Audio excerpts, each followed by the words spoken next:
Bonjour, bien-aimés dans le Seigneur, c'est mardi.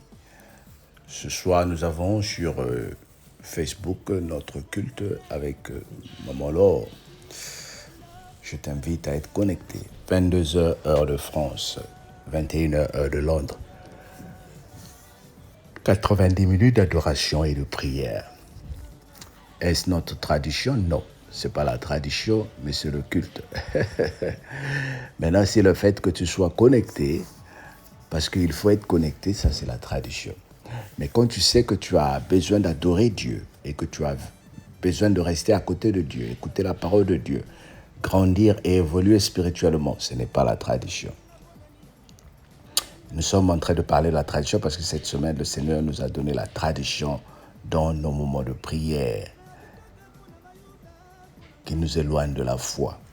Alors nous continuons la parole que nous avons introduite hier dans Matthieu 15 et nous prenons les versets 7. Hypocrite, Ésaïe a prophétisé sur vous quand il a dit « Ce peuple m'honore des lèvres, mais son cœur est éloigné de moi. C'est en vain qu'il m'honore, en enseignant des préceptes qui sont des commandements d'hommes, ayant appelé à lui la foule et lui dit « Écoutez et comprenez. » Ce n'est pas ce qui entre dans la bouche qui souille l'homme, mais ce qui sort de la bouche, c'est ce qui souille l'homme. Amen. Waouh. La parole de Dieu commence à me tourmenter dans le bien, parce que ça me fait pousser à penser à beaucoup de choses. Ce peuple m'honore par des lèvres en enseignant des préceptes qui sont des hommes. C'est-à-dire, ce que nous n'aimons pas devient une loi au niveau de l'Église. Par exemple, j'aime pas la guitare. Alors, si quelqu'un joue et chante avec la guitare de l'église, ça devient un péché. Je n'aime pas les mèches. Ceux qui viennent avec des mèches deviennent un péché. Je ne supporte pas que les gens parlent en langue. Alors, ceux qui parlent en langue dans les églises deviennent des gens qui font du bruit. Je n'ai pas eu la grâce de prophétiser. Alors ceux qui prophétisent deviennent des gens qui rencontrent le message, le mensonge. La tradition de l'Église s'amène en fonction des préceptes des hommes, ce que vient de dire la Bible ici. C'est en vain que nous honorons le Seigneur. Je vais t'indiquer 4 choses qui font que nous n'honorons pas le Seigneur, mais nous parlons de nous-mêmes. La première des choses, ce sont les goûts.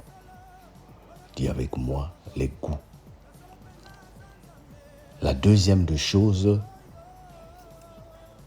ce sont nos valeurs. Dis avec moi les valeurs. La troisième des choses, ce sont nos différences. Dis avec moi nos différences. La quatrième des choses, c'est notre façon de penser. Ces 4 choses-là que je viens de citer amènent la division de l'Église. Et ce matin, j'aimerais parler des goûts, comme j'ai introduit au départ. La Bible dit, les goûts et les couleurs, l'adage dit, les goûts et les couleurs ne se disputent pas. Aujourd'hui, il y a des gens qui aiment le blanc. Ils ont imposé cela à tout le monde. C'est devenu une tradition que dans les cultes, il faut s'habiller en blanc. Voilà pourquoi nous remarquons certains occultistes. Je suis leur maître, parce que le maître, c'est ça que le maître aime pour être connecté dans le monde des ténèbres. On impose à tout le monde. Les goûts, il y en a par exemple pour adorer Dieu, il faut qu'on joue l'ensakala. Et on se dit, s'il n'y a pas l'ensakala, Dieu n'est pas là. Il y en a par exemple pour adorer Dieu, il ne faut pas qu'il y ait les guitares. S'il y a des guitares, on dit, Dieu n'est pas là. Ce sont tes goûts bien-aimés, ça n'a rien à voir avec la spiritualité. Je suis allé dans une église où on m'a dit, comment tu peux automatiquement diriger la prière sans demander pardon. J'ai dit, pourquoi je vais demander pardon? Qu'est-ce que j'ai fait? Il dit, mais le Seigneur nous a dit, pardonne-nous nos péchés comme nous pardonnons à ceux qui nous ont offensés. Cela ne veut pas dire que nous devons demander pardon tout le temps. Parce que la personne qui te demande pardon tout le temps et que tu l'as déjà pardonné, ça veut dire que son pardon n'était pas sincère.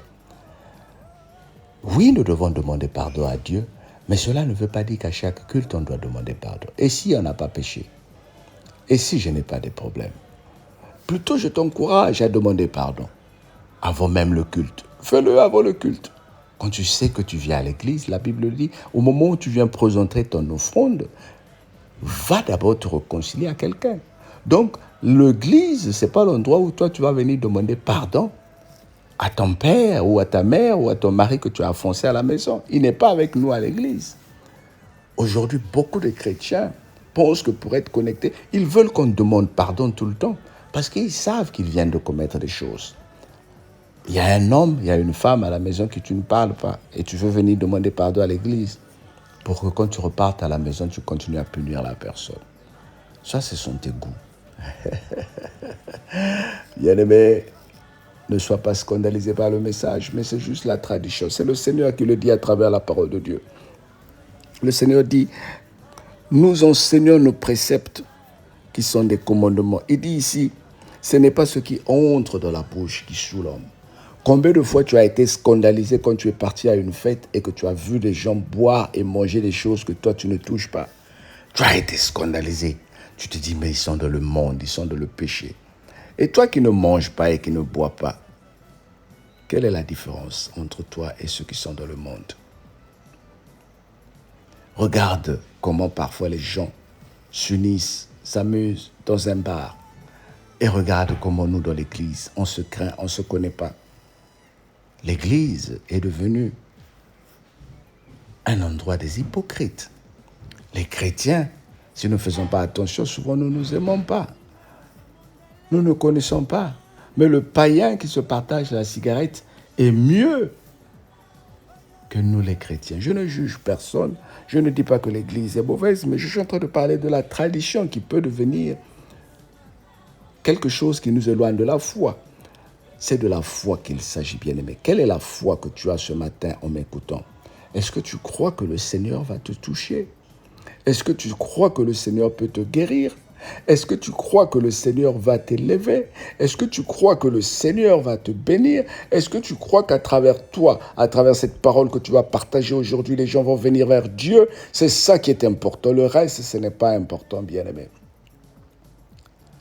N'accablons pas les gens avec des préceptes des hommes, nos lois à nous, nos traditions à nous, mais suivant la parole de Dieu. La Bible nous demande d'aimer notre prochain. Le reste, ce ne sont que des préceptes. Que le Seigneur te bénisse. Amen. Père éternel, aide-moi à grandir dans la foi, à sortir de l'hypocrisie, pour que ta parole de Dieu soit enfoncée en moi.